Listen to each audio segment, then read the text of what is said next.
Welcome to the Wealth and Purpose podcast, where people who are led by their hearts come to learn the secrets to creating wealth in a way that feels really good and live their purpose fully in the process. I'm your host, Patty Lennon. I'm an ex-type A corporate banker turned intuitive business coach. I'm also a wife, a mom to 2 preteens, a professor, Girl Scout leader, and well, hey, you get it. Like you, I wear a lot of hats. Whether you're looking for inspiration to get started or strategies to get growing, I am here to help you create abundance in every area of your life and business. Welcome. All right, so we are on the other side of our very first full moon in 2020, and that may or may not be important to you, but it has been important to me, and I'll tell you why. I'll also tell you why I decided this week to talk about full moons. I'm also going to talk about karmic reckoning and Meghan Markle, just a little bit. Just stay with me. They all tie together. So in the receiving school, we have completed all of the content, meaning all of the learning, and the receivers inside that community are still so excited and still working on, opening up to even more and more receiving. And so I asked them, what other big questions are hanging out there that haven't been answered for you inside receiving school? What content can I create to make your experience even more fulfilling, even more fabulous? Whatever you want, tell me what it is, and let me see if I can make that happen. And so one of the big questions that came back is, what do you do around the full moons and the new moons? Like, how do you use that energy? And so we had discussions in there, and there'll be trainings in there. But what was fascinating for me that question came up was that when I came into the new year, and I shared this on last week's podcast, I just wasn't feeling it. I was not feeling that new year, let's go out and make big plans and make things happen. I was feeling the energy that's much more natural for this time of year, which is hibernation, going inward. That's what the winter solstice that happens on December 21st is all about. And it doesn't end just because we put a 1-1 on a calendar. So, winter in general is about hibernation, but, I am not immune to the pull of society towards, making big plans and affirmations on this new year. And so as I sat there on day 3 or whatever day it was and was speaking to my spirit guides and asking when, there would be a lift of this feeling of really not feeling it, they had assured me that that on the other side of the full moon, I would feel the vim and vigor to make plans, really robust plans, and plan for 2020. Now, it's pretty unusual for the 2020 plan for me personally not to be done, at least for my business, in November, end of November, beginning of December. But again, I was in the middle of creating receiving school, and I just wasn't seeing it. And I really trust where flow takes me. And at this stage in my journey, I've learned to honor flow above every other desire I may have for concrete plans. And flow was clearly telling me to just focus on making receiving school as amazing as it could be, not worry about 2020 and worry about 2020 in 2020. So I was really looking forward to this full moon. And as promised, just on the other side of it, so last Thursday into Friday was the full moon. And beginning around Friday evening, I really started to feel the ability to think in concrete terms. And I say that because up until then, it felt like I was just walking through a fog, and that my best bet was to just stay still, go inward. If I wasn't staying still, I was mostly walking in nature and just allowing the energy to go through me, allow what was coming up to come up, et cetera, et cetera. So the full moon came. I started to get, the ability to think concretely. Now my plan is done. Bim, bam, boom, which I find is the way it happens. If I work against flow, it could take me days to do something. If I allow flow, I can get something done in an hour or two, which is really all it took, about 90 minutes to get the whole plan for the year done for my business, by the way. I was talking to, our receivers in receiving school about what this full moon was about. And, I encourage you, if you're interested in, harnessing the energy of the moon, whether it's the full moon or the new moon or really anywhere in between, there are people who are far more expert than I am in, the astrology implications of each of the moon cycles. But what I had found is that the two big messages that stood out for me in this full moon, and by the way, a full moon is all about release. New moons are about inward motion, about visioning, and then full moons are about what you want to let go of or, put out into the world. As I was looking at what this full moon was meaning and feeling like the two messages that really jumped out to me about this full moon, the energy this moon was bringing, was the first was the dichotomy of the protector and the protected. And that in this full moon, we were really being asked to determine, did we have the wherewithal inside ourselves to stand up for another? Or were we in a position where we needed to either stand up, protect ourselves or be the protected? And there's no right or wrong to where you are. It was just that energy of the protector and the protected was coming through. And I encourage you, if you're listening to this podcast right when it comes out, which is only not quite a week after that full moon, just think back on, what that weekend was like for you and whether you were feeling any of that vulnerability where you really needed to feel protection, or that you were ready to stand up for another, that you had that in you. So that was the one big message that came through. And then the second was to really get clear on what your truth is for yourself. No longer looking at, what you're supposed to be, what you should be, whether that has to do with a role you're playing, like a wife or a husband or a mother or a daughter or a son, a sister or brother, maybe in your career.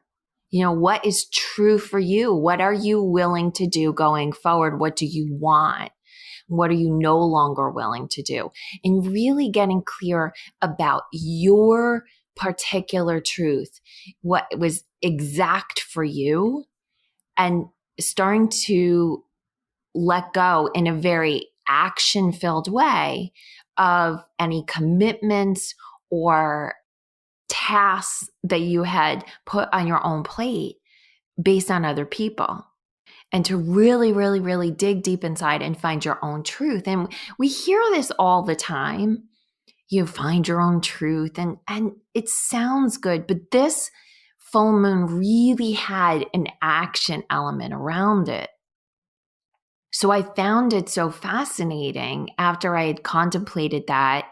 And I was on Facebook that I had heard that Meghan Markle and Prince Harry had made a statement that they would be leaving their positions in the royal family, that they were stepping back from being sort of in the front row of the royal family. And I am not someone that follows that entertainment news or really reads anything like US Weekly. So I don't, or Us Weekly, I guess, not US Weekly.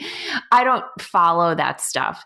And I'm not a big, I'm not obsessed with the royal family. So I know very little. But them, from what I understand, they had sort of floated this idea up to the queen. This is my very, very basic understanding of it.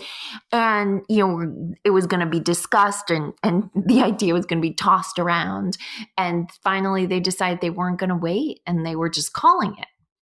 And, I'm seeing on Facebook even today, like, oh, I don't want to talk about the royal family. I don't want to talk about Meghan Markle or Prince Harry, or there's these other threads that are all blowing up around it. And I don't really care which side of the fence you're on with this, because I'm not going to belabor this particular story. I just love it because it really encompasses what that full moon energy is about. And then the moon energies, whether it's the full moon or the new moon, really expands 3 days before and after, anytime the moon goes full or new.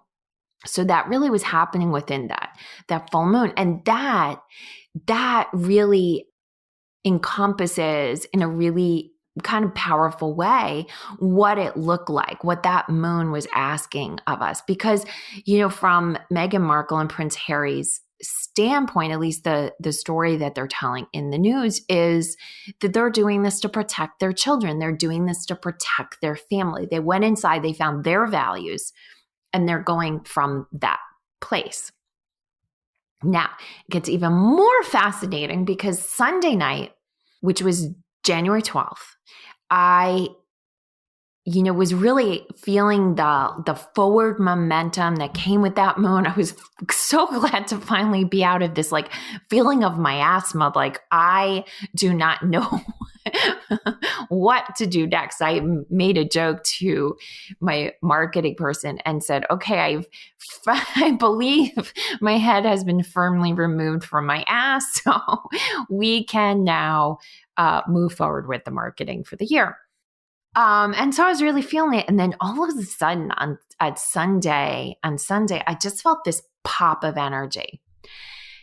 And it was almost like a release or something. And I didn't put a lot of thought into what was going on, because Sundays at 5:00 is a fairly, busy time in my house. We're together as a family. I'm just getting dinner started. And of course, it's football Sunday. Oh my goodness, we're almost done.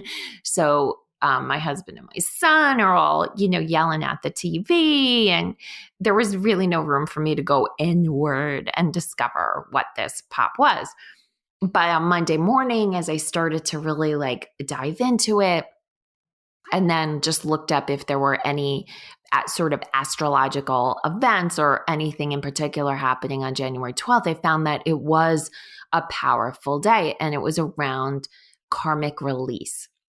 So again, I don't consider myself to be the expert on these types of, events, energetic events. I learn what I can learn, and then I go inward and find what my guides will tell me about it, and really trust the collection of that information. But certainly if you're interested in it, if you Google karmic release and January 12th, 2020, you should see a few articles on it. What I found was so interesting about this event, and I believe 2020 is really an entire year of karmic reckoning and karmic release. That's my understanding of it. But in particular, this January 12th, it was a conjunction of two planets. And again, I can't even remember what the planets are. And it was concluding a 38-year karmic cycle. And what I read in one article said, and the karmic debt, the karma that was created over the 30 years, the karmic debt would be paid. And this is what blew my mind as someone who, was a teenager in the 80s. 38 years ago was 1982. And I was thinking back to what started for myself around 1982. And then all of a sudden it hit me, wait a second, isn't that when Princess Diana and Prince Charles got married? So I went and looked up the dates. And here's what I find just so crazy. Again, not being obsessed with the royal family, but really being fascinated with how much this lines up with what's happening. In fact, it wasn't when they got married. I think they got married in 1980 or 81. But Diana gave birth to her first child. She became a mother in 1982. And one of the points that Prince Harry has made is just that, he watched what happened to his mother, and he saw it happening to Meghan Markle, and he just didn't want to see that happen again. And, I know that the royal family is feeling very, hurt or offended or something by Prince Harry and Meghan Markle leaving in this way. But isn't this so fascinating? Like the karmic debt will be paid. Like this is literally all happening. The 38 years is from when Princess Diana became a mother inside the royal family. And we've come to find out, how poorly she was treated through all of that. And then ultimately here we are 38 years later, and really the karmic reckoning is happening. Now, if you are a lover of the royals and you are deeply saddened by what is going on, this probably is going to be really hard for you to hear. And I'm so sorry about that. Again, I'm not a royal follower. I'm really just so fascinated by it in that the timing of it lines up. But really, again, you don't need to be royal obsessed. You don't even need to pay any attention to the story at all. The most important thing for you to do is to go back and look and see in your own life what started to happen for you around 1982, because that is the completion of that cycle has just happened. And that's happening on both, a global level. It's happening on an individual level. It's happening on an energetic level. And so that I think is just all very helpful for all of us. Now, if you don't buy into this voodoo called astrology, this might not be helpful for you. But I got to tell you, as someone who was cynical and didn't buy into a lot of this for most of my life, as you know, as a corporate banker, total A personality, doing life as a right-wing conservative early on in my life, following all the rules. The more I have objectively just paid attention to like how I feel, what's happening in the moment, observing, the details about my own experience, not reading astrology reports and then feeling things, but feeling things and then going out and seeing if I can find information about stuff that's going on and finding it sort of lining up with my own energy. I can tell you that this stuff really does bring clarity. And the more we learn to work with the energies around us, whether you have any idea that it has to do with astrology or moon cycles or anything, and you just start to pay attention to where are you in the flow, everything gets so much easier because then you can ride the wave of that flow. You can get an entire year's marketing plan done in an hour and a half, as opposed to struggling with it for hours and days. You can come up with a book idea in 15 minutes, as opposed to pondering it for weeks and maybe even months. Like this is what happens when you follow flow. If you are interested in understanding at a really basic level how the energy of the moon cycles work, well, I do have a one sheet guide that I have put out. It is geared towards entrepreneurs, but it would be helpful. It'll be helpful to you whether you have a business or not, because it'll show you for each of the 8 parts of the moon cycle, I would say, the full moon and the new moon, but everything in between, what is the energy that's happening at that time. Now, if you do have a business, what it's also going to show you is when the best time is to sell and market and do all those events inside your business. The day that I do want to bring your attention to, because when I figured this out and then I got affirmation that this is truly the energy of this part of the moon cycle, it made me absolutely giddy. So there is the day about 36 hours before the new moon is considered the dark moon. And the dark moon is about a 24-hour period where you're going to be called to do absolutely nothing. This is sit on the couch, binge watch Netflix, and eat popcorn. That really is what the energy is calling you to. Now, has it always worked for every moon cycle that I've been able to honor that dark moon energy? No. But more times than not, if I consciously look for it, block it off on my calendar, that day, allowing that day to be frivolous and agendaless and just doing whatever I feel like, brings back so much energy that when that new moon rolls around just a day and a half later, I am full of ideas. I am ready to create big visions. And those are visions that I generally do bring to life. I encourage you to, if that's interesting to you, you can download that at pattylennon.com/moon. And if any of this that I just said is interesting to you, definitely Google astrology reports. Jen Kosh is one of my favorites. She does a full moon and a new moon blog each month. And she works with specifically what archetypes are being brought through during those moon cycles. So I highly recommend her. You can find her at jenkosh.com. And I've done readings with her as well. She's fabulous. But there's lots of information out there. Find the astrologer or the writer that resonates with you. And when you feel your energy shifting in any direction whatsoever, and I don't like to say positive or negative, although sometimes when we feel slowed down, we see that as negative. And when we're all ready and raring to go, we feel like that's positive. Whereas if we can start to see every single type of flow as positive, like as a good thing, and just honor it, everything gets a lot easier. So my wish for you in this new year is that all the amazing karma that you have brought into the world is repaid for you this year. And what that means is that for all the good you've put out into the world, it returns to your doorstep ×3 at least. I wish you flow. And certainly if there is anything you want me to talk more about on this podcast, shoot me an email, patty@pattylennon.com. I love to hear from you. And if you know someone that needs this podcast, please send it to them. Tell them to have a listen. Maybe they're a royal obsessed friend, or maybe they just need to know more about how it's okay to follow the flow. Have an amazing week, and I will see you here next Wednesday. Hey, thanks for listening. And if you know someone who needs to hear this message, please share this podcast with them. And if you're feeling really generous, I'd love for you to leave us a review on your favorite podcast app. It helps us reach many more people, and it fills my heart with so much joy when I hear what you had to say about what you heard.